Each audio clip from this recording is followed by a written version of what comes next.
আসসালামু আলাইকুম। আজ আমি আপনাদের সাথে তুলে ধরেছি অ্যাকচুয়ালি ইলিশ মাছটা রান্না করার সময় আমরা বেশিরভাগই যে ভুলটা করে থাকি আর যে কারণে ইলিশ মাছের ফ্লেভারটা একদম শুরুতেই শেষ হয়ে যায়। তো আজ আমি আপনাদের কাছে সেই রহস্যটি তুলে ধরবো আর কি করে ইলিশ মাছটা আসলে এভাবে রান্না করলে পুরো ইলিশ মাছের যে একটা স্পেশাল ফ্লেভার আছে, একটা মনোমুগ্ধকর ফ্লেভার, এবং এই ফ্লেভারের জন্যই কিন্তু অন্যান্য সব মাছের থেকে ইলিশ মাছটা সেরা। আর এই কারণেই ইলিশ মাছটি কিন্তু আমাদের জাতীয় মাছ। তো আমি এখন এটি বেগুন দিয়ে রান্না করছি আর বেগুনটাকে আমি এভাবে কেটে নিয়েছি। কেটে নেওয়ার পর আমি এটা বেশ কিছু পানিতে ভিজিয়ে রাখবো এবং এভাবে ভিজিয়ে রাখার কারণে বেগুন থেকে কিন্তু একটা কষ বের হয় আর এই কষটা যখন বের হয়ে যায় তখন কিন্তু বেগুন তরকারিটার টেস্ট অনেক বেড়ে যায়। আর এখানেই হলো মেইন রহস্যটা, সেটা হলো আমি কিন্তু এই ইলিশ মাছটি এখন ধুয়ে নিয়েছি আর ভাজার জন্য এটাকে আমি শুধুমাত্র লবণ দিয়ে এটিকে আমি ভাজি করব। আর এখানে আমি কিন্তু কোনো হলুদ ব্যবহার করব না। আর হলুদ ব্যবহার করার কারণে কিন্তু যে কোনো কিছুর যে একটা তীব্র গন্ধ থাকে, যেটা মাছ হোক কিংবা গরুর মাংস হোক, খাসির মাংস হোক, এর মধ্যে যখন নাকি হলুদটা ব্যবহার করা হয় তখন তার গন্ধটা কমে আসে। আর এখানে যদি আমি ইলিশ মাছের মধ্যে ভাজি করার সময় হলুদ দিয়ে মাখাই কিংবা হলুদ দিয়ে মেখে রাখি তাহলে কিন্তু আমার ইলিশ মাছের ফ্লেভারটা একেবারেই চলে যাবে, যেটা থাকার কথা ছিল সেটা থাকবে না। আর সেই সাথে ইলিশ মাছের যে একটা মজা হওয়ার কথা ছিল, যে স্বাদ থাকার কথা ছিল, সেটা কিন্তু নষ্ট হয়ে যাবে।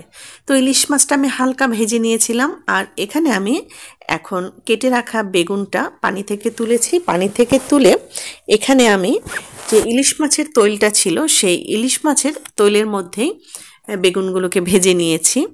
আর এখন আমি এখানে দিয়ে দিলাম হাফ কাপ পেঁয়াজের পেস্ট।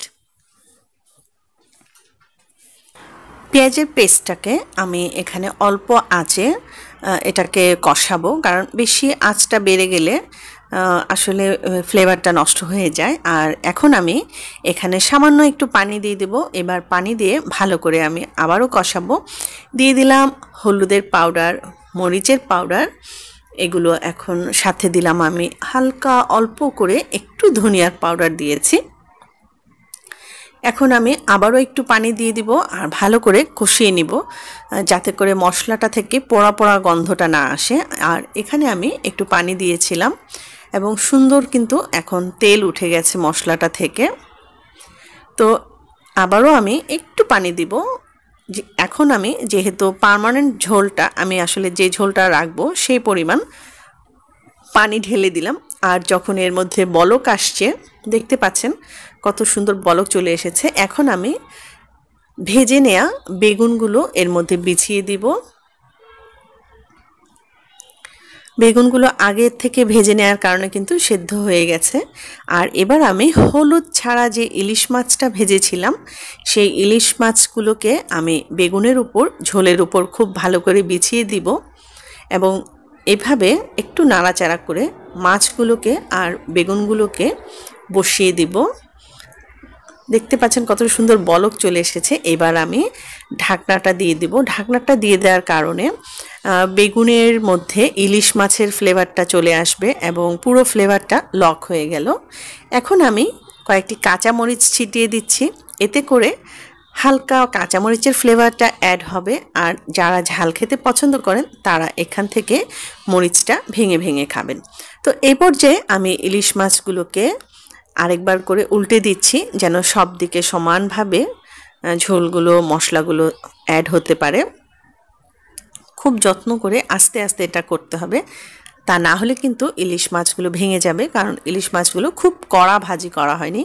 আর ইলিশ মাছের আসলে যখন কড়া ভাজি করা হয় তখন ইলিশ মাছের যে জুসিনেসটা বা যে তেলটা থাকে মাছের ফাইবারের মধ্যে, সমস্ত তেল যখন বের হয়ে আসে তখন কিন্তু ইলিশ মাছটা শক্ত হয়ে যায় আর ইলিশ মাছের টেস্টটাও অনেক কমে যায়। তো আজ আমি আপনাদের সাথে দুটো বিষয় শেয়ার করেছি। একটা হচ্ছে ইলিশ মাছ কখনো করকরে ভাজি করে রান্না করা যাবে না, আরেকটা হচ্ছে হলুদ মাখানো যাবে না। যখন হলুদ মাখানো হয় এবং করকরে করে ভাজি করা হয়, ইলিশ মাছের মাংসের ফাইবারের মধ্যে যে তেলটা থাকে, এই তেলটা বের হয়ে গেলে কিন্তু ইলিশ মাছের টেস্ট অনেক কমে যায়। এবং ইলিশ মাছের একদম সুস্বাদু হওয়ার কিন্তু একটা বিরাট কারণ কিন্তু এর যে ফাইবারের মধ্যে যে তেলটা থাকে সেই তেলটা।